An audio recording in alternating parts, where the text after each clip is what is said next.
Good morning, guys. Miss Richmond here. All right, so today we are going to start taking notes on comma rules. So before we get started, you should already have a composition notebook that you're keeping your notes in.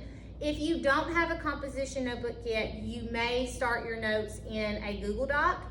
I do ask that before you get started, if you haven't already, go look at the image that I showed you on your class stream of what the note setup should look like. You have a specific place for dates, a specific place for the title of your notes, places to log learning targets. So just make sure you've listed all of that in the correct way before you get started.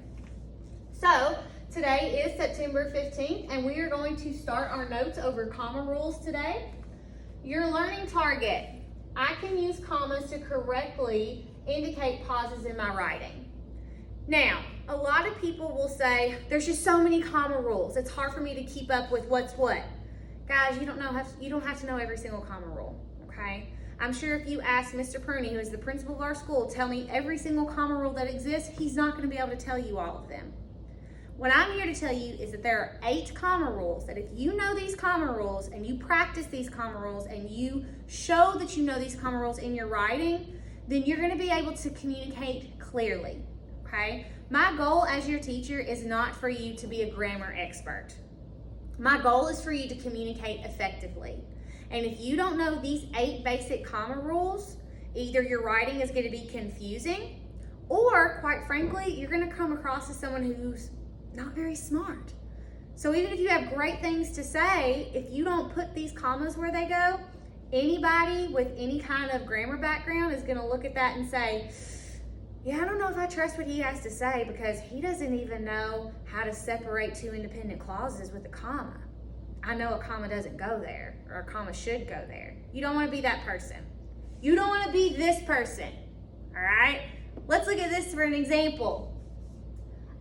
This is a response that someone typed into a discussion when they were asked, what are some things you like, okay? This is how the sentence reads. I like cooking, my family, and pets. My initial response was, oh my gosh, you're a psycho. Ugh. But I believe what they meant to say is I like cooking, my family, and pets. So here's an actual example of why it's important that you know where commas go, okay? So this is actually the comma rule that we're going to be looking at together, which is items in a series. So I'm going to rotate my camera here a little bit and scoot her up a little. Sorry, I'm doing this on my phone. Hopefully this works well. Okay, so we're going to be going over 8 different comma rules, okay? So this is going to be your first comma rule, okay? Comma rule number 1. Use commas to separate items in a list of 3 or more, all right?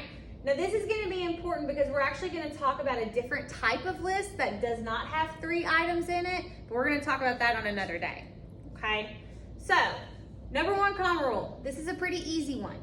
Use commas to separate items in a list of 3 or more. Now when I say an item, that doesn't just mean a thing, all right? It can also refer to nouns, verbs, or adjectives.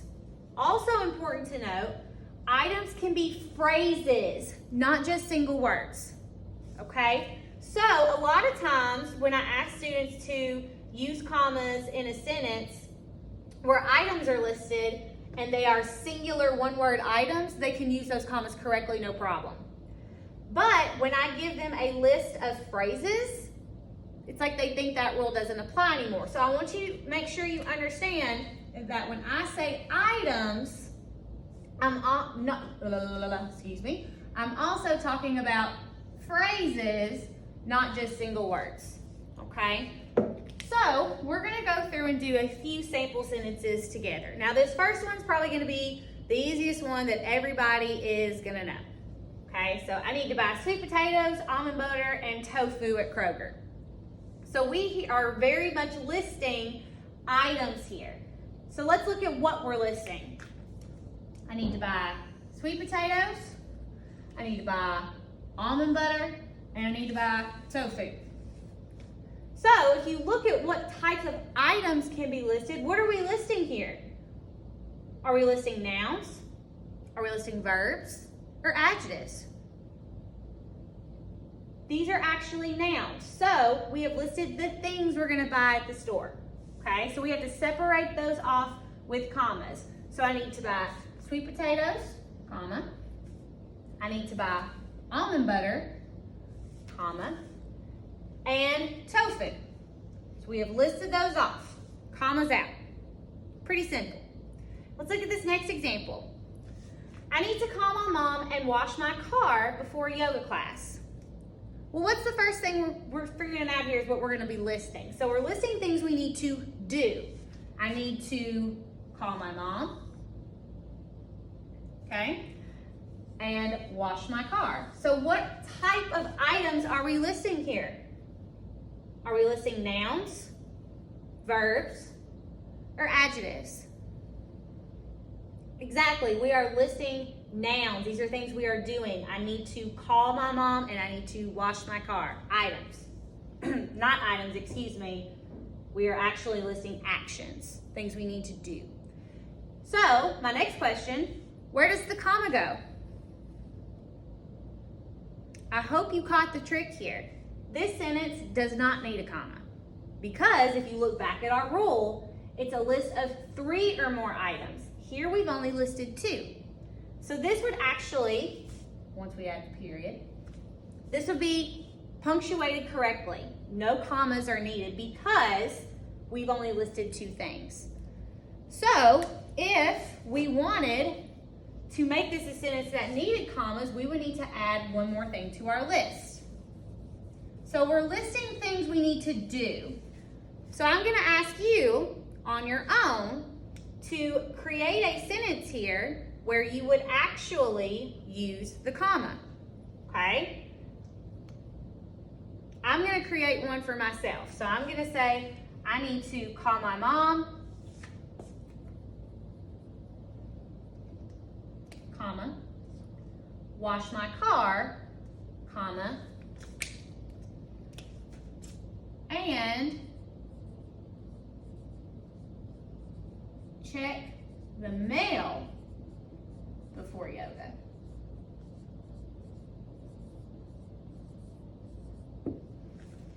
Now, because I wrote it this way, I do need those commas because I now have 3 items in my list of things to do. Call my mom, wash my car, and check the mail. So we have added those commas in. The last example, she was a messy eater, a crazy dancer, and a silly student.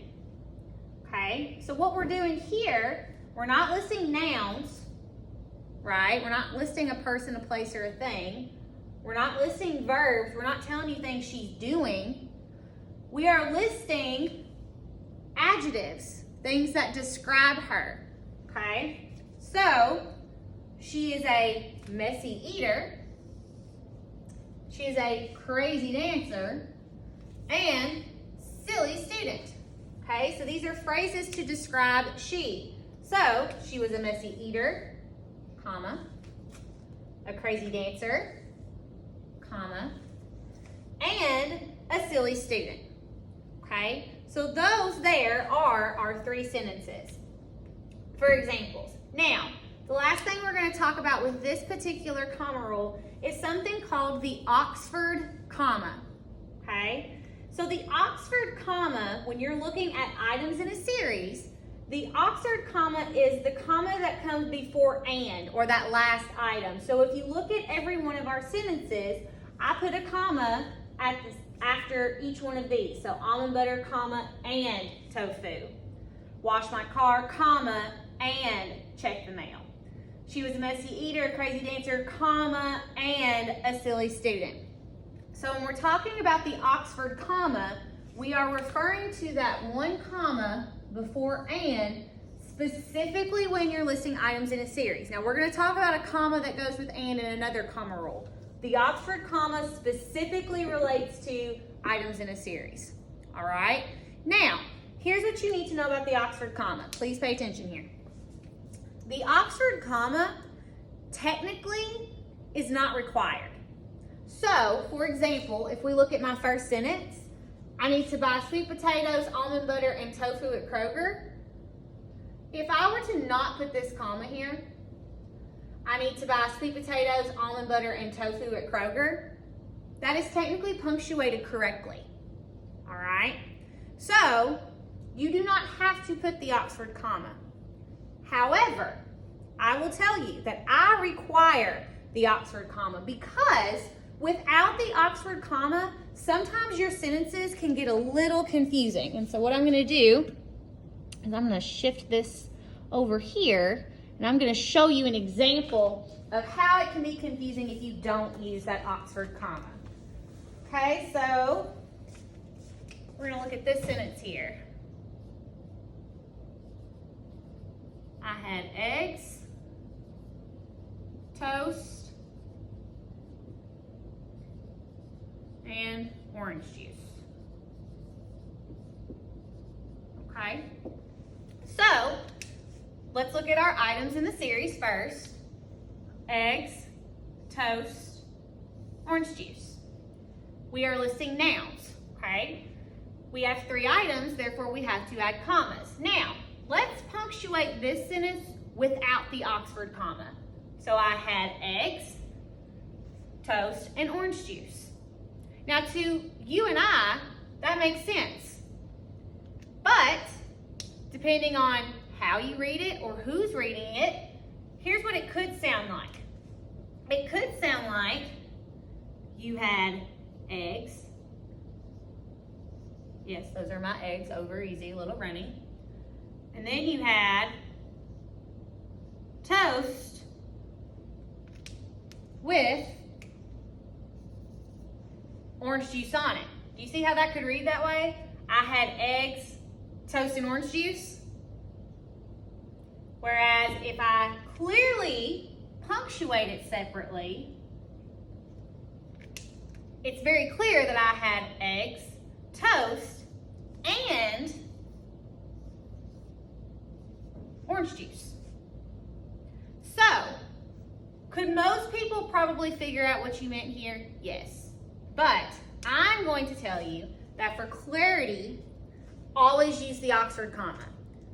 All right, so if you are in Miss Rickman's class, the expectation is you use the Oxford comma when you have an item in a series. This has been your review of Comma Rule 1. We're going to review Comma Rule 2 next, so stay tuned.